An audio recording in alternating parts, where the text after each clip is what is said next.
আমার কপালটাও যেমন ফাটা, সেই কপালের মতন চুলোটাও ফাটা। এতবার ঠিক করি তাও হয় না। দেখো শুধু এইখান দিয়ে শুধু ভেঙে ভেঙে যায়, এইখান দিয়ে শুধু ভেঙে ভেঙে যায়। কেন তা কেই জানে, কেই জানে কেন এমন হয় বারবার। ছেলেরা স্কুলের থেকে নিয়ে এসে এখন 12টা 29 বাজে, এখন রান্না করতে বসবো। তাহলে আর কখন কি করব বাকি কাজগুলো মধ্যে। সত্যি একটা ঝ্যাঁটা বেঁধে দেওয়ার জন্য 1 মাস ধরে কান্না পায়ে ধরছি। সেই ঝ্যাঁটা বাঁধার লোক নেই। আজকে বাসি ঘর ঝাড় দিতে পারিনি, ঝাঁটা নেই, তা পুরোই নেই। দড়ি কিনে রেখে দিয়েছি, গোজা করে রেখে দিয়েছি, সব কিছু করে রেখে দিয়েছি। ঝ্যাঁটা বেঁধে দেওয়ার কেউ নেই। আমার দাদি পারে, কিন্তু আমার দাদি চাকরি করে, সংসারে চাকরি করে, ওই জন্য আমার দাদির সময় নেই। আমার দাদির ঘুরে বেড়ানোর সময় আছে, টাইম টু টাইম সবার বাড়ি যাওয়ার সময় আছে, কিন্তু আমার ঝ্যাঁটা বেঁধে দেওয়ার টাইম নেই। আর অন্য লোকের বলবো মুখ ঝামটা মুখ কালো করে দিই। ঝ্যাঁটা কিনতে পাওয়া যায় হয়তো 80 টাকা না 60 টাকা নেই, কিন্তু বিশ্বাস করে এই মুহূর্তে যদি আমার ওই 60 টাকা বা 80 টাকা ঝ্যাঁটা কেনার মতন টাকা থাকতো, তা আমি কারোর ওই মুখ নাড়া মুখ কালো দেখতাম না। আজকে রান্না হবে বেগুন দিয়ে, মাছ দিয়ে। এর মধ্যে বেগুনগুলো দিয়ে দেবো, এবার সুন্দরভাবে কষিয়ে নেব। কষিয়ে ঝোল দিয়ে দিয়েছি, এবার মাছ দিয়ে দেবো।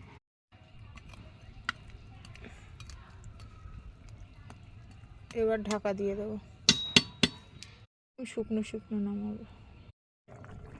কতক্ষণ লাগবে তার ঠিক নেই, কত ঝোল হয়ে গেছে, একদম পুরো শুকনো শুকনো নামাবো।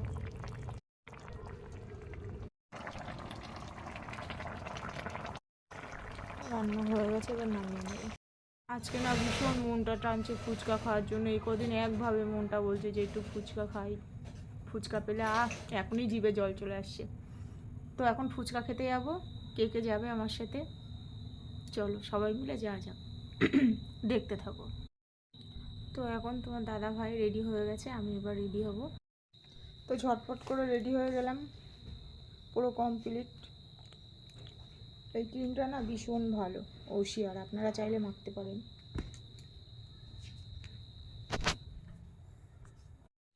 তো এই যে আমার ফাইনাল লুক। টেপা মাছ লাগছে না আমাকে, তো সাথে থাকুন। ওইখানে গিয়ে দেখা হচ্ছে আবার। এখন লাইনে দাঁড়াতে হবে, তারপরে ফুচকা। ঘরটায় জিনিসপত্র রাখে আর ওইখানটায় ফুচকা। এখন তার একটু ঠান্ডা হাওয়া খেয়ে নিই ওইখানে বসে। দেখো ফুচকা খাচ্ছে।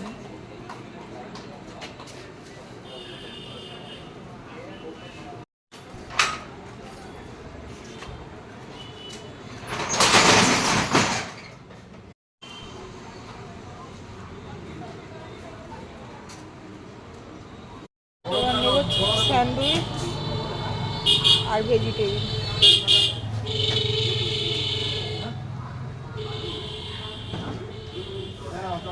গরম যা পড়ছে, পুরো ঘেমে একবারে ঘর।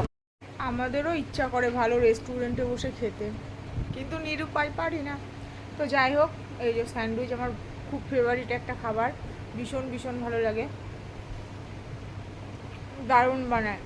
আমাদের মতন মানুষের জন্য রাস্তার ধারে দোকানই বেস্ট, ভালো।